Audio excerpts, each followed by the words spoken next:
Indonesia Barat, namun terjadi keterlambatan sehingga mundur dan juga baru berangkat pada pukul 14.20 waktu Indonesia Barat. Ini informasi yang kami himpun sementara, baik itu dari pihak Angkasa Pura dan juga dari nelayan yang ada di lapangan yang diduga kuat merupakan saksi mata lokasi benda jatuh yang sampai dengan saat ini kami belum bisa memastikan. Kami mencoba terus menghubungi pihak Basarnas dan juga Komite Nasional Keselamatan Transportasi. Sekali lagi, pemirsa, informasi dari lapangan yang kami dapatkan, Sriwijaya Air SJ182 ini dengan pilot Kapten Ahwan dan juga co-pilot DGM dan juga kru kabin dengan nama Dika, Oki, Bisma, Nia, dan juga Gita membawa penumpang berjumlah sekitar 56 orang. Iya, penumpang yang di total adalah 56 orang ini terdiri dari 46 dewasa, kemudian 7 anak-anak dan 3 bayi. Saat ini hingga beberapa waktu lalu kami mendapatkan informasi bahwa tim SAR terus melakukan pengecekan di lokasi di mana ada seorang nelayan yang menyatakan bahwa melihat ada benda jatuh di sekitar laut sekitar perairan Pulau Lancang dan Pulau Laki. Itu masih kami akan kembali informasikan ketepatan datanya, tapi itu berdasarkan data yang kami himpun beberapa waktu lalu. Dan hingga saat ini juga baik itu tim SAR, Babinsa, Pospol itu langsung melakukan pengecekan di lokasi di mana dikabarkan bahwa pesawat ini terakhir kali hilang kontak di sekitar Pulau Lancang. Baik pemirsa, berikut ini kami tampilkan grafis Sriwijaya SJ182 berangkat dari Bandara Soekarno-Hatta Tangerang, Banten pada pukul 14.36 waktu Indonesia Barat. Jadwal tiba seharusnya 15.50 waktu Indonesia Barat. Ini merupakan pergerakan rute pesawat yang seharusnya memakan waktu sekitar 1 jam 30 menit dari Tangerang menuju ke Pontianak. Namun posisi status pesawat yang dinyatakan hilang kontak ini tidak diketahui pada pukul 14.36 waktu Indonesia Barat, dan dari flight radar yang tadi juga kami tampilkan, pergerakan pesawat ini terhenti di atas Kepulauan Seribu. Namun sejauh ini kami belum bisa memastikan. Kami terus mencoba menghubungi pihak maskapai, Angkasa Pura, Basarnas, dan juga KNKT. Karena memang hingga saat ini dari pihak Airnav, kemudian Babinsa, Basarnas itu sedang melakukan pengecekan di lapangan di mana ada informasi dari nelayan yang menyatakan ada benda jatuh di perairan Kepulauan Seribu. Tetapi informasi itu masih harus diinformasikan lebih lanjut untuk ketepatan data, karena saat ini kami masih terus menghubungi baik itu dari Kementerian Perhubungan, kemudian dari pihak Airnav dan dari pihak bandara untuk mengetahui bagaimana sebenarnya pesawat Sriwijaya Air SJ182 yang hilang kontak. Kita langsung menuju ke juru bicara Kementerian Perhubungan, Ibu Adita Irawati. Selamat sore Ibu Adita Irawati, kami ingin informasi lebih jelas mengenai hilang kontak Sriwijaya Air ini. Ibu Adita. Ya, selamat sore. Begini, jadi kami juga ini sedang dalam koordinasi dengan Basarnas dan KNKT, dan kami juga sedang berkoordinasi dengan semua pihak. Saat ini sudah dibuka posko di Terminal 2 ya, di Suta. Jadi yang kami dapatkan informasinya untuk sementara ini adalah memang telah terjadi lost contact ya, pesawat udara Sriwijaya Air rute Jakarta Pontianak yang terakhir call sign-nya SJ182 dan terakhir terjadi kontak itu pada pukul 14.40 waktu Indonesia bagian Barat. Jadi sementara itu yang masih bisa kami sampaikan. Kami akan terus berkoordinasi untuk nanti bisa memberikan update lagi kepada masyarakat luas. Begitu Mas dan Mbak. Iya, Mbak Adita, ini ketika hilang kontak, keberadaan pesawat pada saat itu ada di mana? Yang kami dapat informasinya ini ada di atas Kepulauan Seribu. Namun demikian nanti kita masih akan tetap memastikan semua informasi ini supaya juga lebih confirm ya, lebih pasti itu bersama tentunya pihak Airnav, kemudian juga dari Basarnas dan KNKT yang nanti kita harapkan bisa segera memberikan pernyataan yang lebih resmi lagi kepada publik, Mbak. Gitu, Mbak. Baik, Mbak Dita, apakah ada informasi mengenai rute penerbangan ini sesuai jadwal atau tidak? Atau memang sempat terjadi keterlambatan penerbangan sebelumnya? Kami belum dapat informasi yang lebih detail lagi, Mas. Jadi sementara memang hanya baru saya bisa dapat sampaikan yang tadi saya sampaikan tadi, Mas. Gitu. Artinya sejauh ini sudah dilakukan pencarian ketika pesawat itu dinyatakan hilang kontak di atas Kepulauan Seribu, di lapangan sudah? Ini sedang kami koordinasikan, Mbak. Jadi harus dipastikan dulu ya, karena statusnya kan lost contact, jadi masih terus diupayakan dulu. Baik. Mbak Adita tadi menyatakan bahwa sudah disiapkan posko di Terminal 2 Bandara Soekarno-Hatta. Apakah sudah ada laporan-laporan yang masuk, Mbak? Ini kami juga semua masih terus konsolidasi, jadi nanti tentunya kalau sudah ada yang pasti ya, informasi yang sudah fix, pasti akan kami sampaikan kepada masyarakat. Dan tentunya kami nanti tidak sendiri, akan ada Basarnas, akan ada KNKP juga. Oke, Ditunggu Mbak saja. Adita, untuk penumpang sendiri ada berapa totalnya datanya? Ini datanya kami masih memastikan dulu, karena ada beberapa informasi yang masuk, tapi kami ingin fixkan dulu dengan pihak maskapai. Itu ya, Mbak ya? Baik. Ya. Mbak Adita, kami dengan perlahan menyebutkan ini, keberadaan pesawat ini, apakah sejauh ini dipastikan statusnya hilang kontak? Kalau lost contact, iya. Sudah dipastikan ya. Tapi lalu seperti apa statusnya sampai saat ini harus dipastikan lagi, Mas. Jadi saya mohon waktu agar nanti informasinya juga lebih pasti, tidak spekulatif ya. Gitu. Yang jelas memang ini lost contact yang dapat kami sampaikan. Iya. Gitu. Mbak Adita, kalau ada tadi informasi dari nelayan, kita perlu menginformasikan ataupun dapat konfirmasi, ada yang melihat di sekitaran Pulau Lancang. Itu bagaimana, Mbak Adita? Ini kami belum dapat informasi yang resmi, Mbak. Dan itu pastinya nanti akan ditindaklanjuti oleh pihak yang lebih kompeten ya. Dalam hal ini pastinya nanti Basarnas. Jadi tolong ditunggu saja informasi lebih lengkapnya. Sejauh ini upaya dari Kementerian Perhubungan seperti apa, Mbak Adita? Ya, saat ini kami tentu berkoordinasi ya dengan berbagai pihak, Mas. Ini saya sendiri juga sekarang sedang menuju ke Soekarno-Hatta, jadi saya mohon waktu banget untuk bisa mengkonsolidasikan semua informasi ya, agar tidak membingungkan masyarakat. Iya, Mbak Adita, satu lagi, mungkin ada informasi dari Airnav yang menyatakan soal cuaca pada saat itu? Cuaca yang secara spesifiknya tentu sudah ada laporannya, tapi saya mungkin masih harus menunggu lagi, Mbak, supaya lebih pasti lagi ya situasi cuaca pada saat itu, pada saat kejadian. Demikian ya, Mbak. Mas. Iya, terima kasih. Mbak Adita Irawati, juru bicara Kementerian Perhubungan.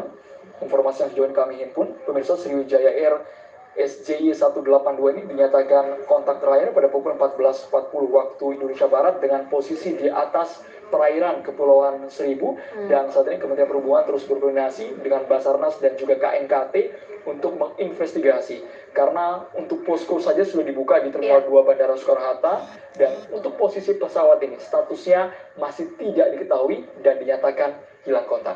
Dan sejauh ini tadi juga apa yang disampaikan oleh juru bicara Kementerian Perhubungan, Mbak Adita, yang menyatakan bahwa pesawat terakhir kali bisa berkomunikasi, artinya hilang kontak pada pukul 14.40 di atas Kepulauan Seribu. Kemudian untuk cuaca sendiri sebenarnya sudah ada laporan dari Airnav mengenai cuaca pada saat itu. Namun nanti akan diinformasikan secara keseluruhan termasuk dengan data penumpang yang saat itu berada di pesawat Sriwijaya Air.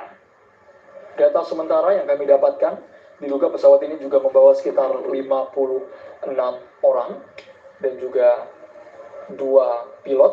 Kemudian ada sekitar 4-5 kru kabin pesawat. Sejauh ini, pemirsa, ada 56 orang ini terdiri dari 46 penumpang dewasa, kemudian 7 anak-anak, dan juga 3 bayi. Sejauh ini kami mencoba mengkonfirmasi data terbaru bagaimana status dari pesawat yang dinyatakan hilang kontak ini dan titik koordinatnya di mana, karena kabarnya Basarnas dan juga KNKT tengah menginvestigasi, turun langsung ke lapangan, sih Raya. Betul, memantau langsung di lapangan, dan kita juga masih akan terus mencoba untuk menginformasikan kepada Anda mengenai keberadaan pesawat Sriwijaya Air SJ182.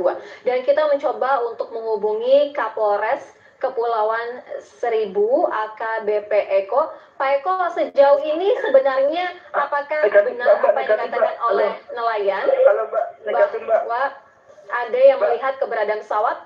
Pak Eko sudah mendengar suara kami secara jelas? Pak Eko? Izin Mbak, halo izin. Ya. Baik. Kita dari kapal patroli KN Trisula Perhubungan Laut. Baik. Oke, baik. Silakan, iya Pak, bagaimana, apakah benar ada informasi yang menyatakan nelayan melihat keberadaan pesawat? Iya, tadi kita berdasarkan informasi yang ada dari nelayan sekitar jam-jam 11 itu dengar ledakan, karena di situ cuaca memang lagi hujan, dikira itu ledakan itu suara-suara petir. Untuk tadi kita jam 12 lebih ada ditemuin serpihan-serpihan dari daging, terus ada Sebentar Pak, ada serpihan-serpihan seperti apa Pak? seperti daging seperti itu, bagian tubuh dari manusia, terus ada keluar seperti aftur dari dalam. Kebetulan di situ kedalaman perairan sekitar 15 sampai 16 meter. Ini sekarang posisi Kapten Eko, posisinya jaraknya berapa jauh dengan dugaan benda yang jatuh di Kepulauan Seribu ini? Kita mendekati target sekitar setengah mil lagi.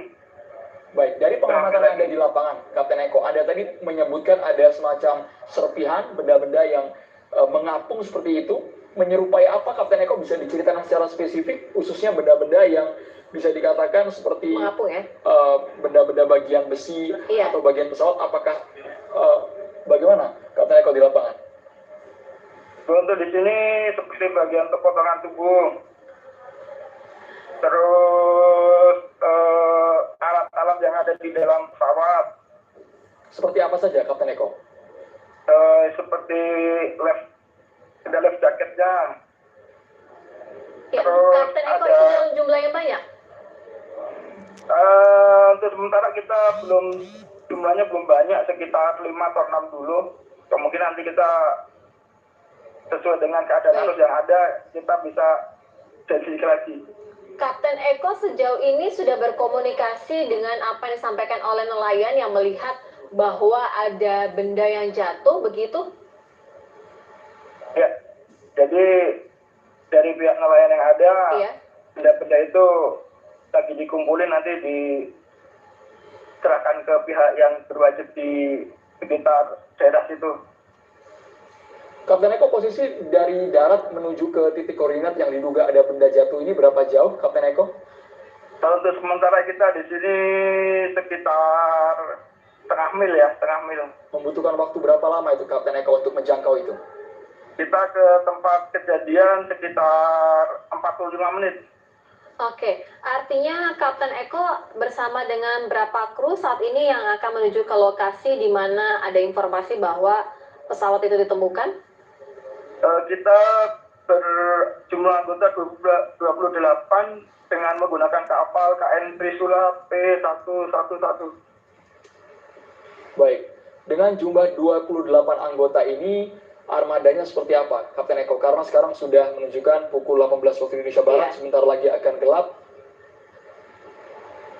Kemungkinan nanti kita di TKP kita akan gunakan alat yang namanya night vision, di mana di situ kita menggunakan sinar inframerah. Kemungkinan nanti kita bisa pakai untuk mengamati benda-benda yang ada di permukaan air. Iya, kalau tadi Kapten Eko menjelaskan bahwa sekitar 45 menit lagi akan berada di tempat di mana pesawat Sriwijaya Air dikatakan kemungkinan akan berada di situ. Artinya posisi tepatnya saat ini Kapten Eko berada di mana? Kita mendekatin Pulau Lancang. Kita mungkin nanti belok ke kiri. Di situ kita mungkin bergabung dengan rekan-rekan yang ada atau yang udah ada di masyarakat yang udah ada di sekitar perairan situ. Oke, artinya selain 24 anggota bersama dengan Kapten Eko akan ada nanti penambahan dari tim? Sementara kita masih menggunakan 28 anggota yang ada di sini, kita akan maksimalkan dulu. Baik, Oke. sejauh ini Kapten Eko, kami ingin tahu pemetaan dari Kapten Eko untuk memastikan benda yang berada di perairan Kepulauan Seribu di dekat Pulau Lancang ini, Kapten Eko. Ya, gimana? Kami ingin tahu lebih jelas upaya untuk mengangkat seluruh benda yang diduga di perairan Kepulauan Seribu ini. Kemungkinan nanti kita menggunakan alat yang untuk melihat kedalaman dasar laut. Mungkin di situ nanti kita bisa mengetahui serpihannya itu seperti apa, dalam jumlahnya berapa. Nah, nanti mungkin kita gunakan alat berat untuk mengangkat serpihan-serpihan yang ada di dasar laut. Iya. Tapi seperti ini, Kapten Eko, setelah benda-benda ini ditemukan, apakah di awal itu memang ada nelayan atau saksi mata yang melihat mungkin dan juga mendengar kejadian di lokasi? Kalau untuk saksi mata sepertinya ada, karena tadi beberapa pengakuan daripada nelayan, karena memang di situ cuacanya hujan deras, cuaca buruk, dia mendengar seperti seledakan. Menurut nelayan, ledakan itu dikira petir gitu. Ya, Kapten Eko, ketika akan menuju ke lokasi, artinya peralatan apa yang sudah dibawa sehingga bisa menunjang pencarian dari pesawat ini? Kita di sini menggunakan kantong jenazah untuk evakuasi korban yang ada, dan kita gunakan backpack untuk serpihan-serpihan ataupun mungkin life jacket yang ada yang keluar dari dasar laut. Ya, Kapten Eko, sejauh ini informasi dari nelayan ataupun anggota yang menemukan beberapa serpihan dari pesawat ini, itu dentuman yang sangat besar itu terjadi pada pukul berapa? Untuk dentuman tadi sekitar pukul 11 pada saat tadi di sekitar perairan situ, wilayah itu hujan deras. Baik,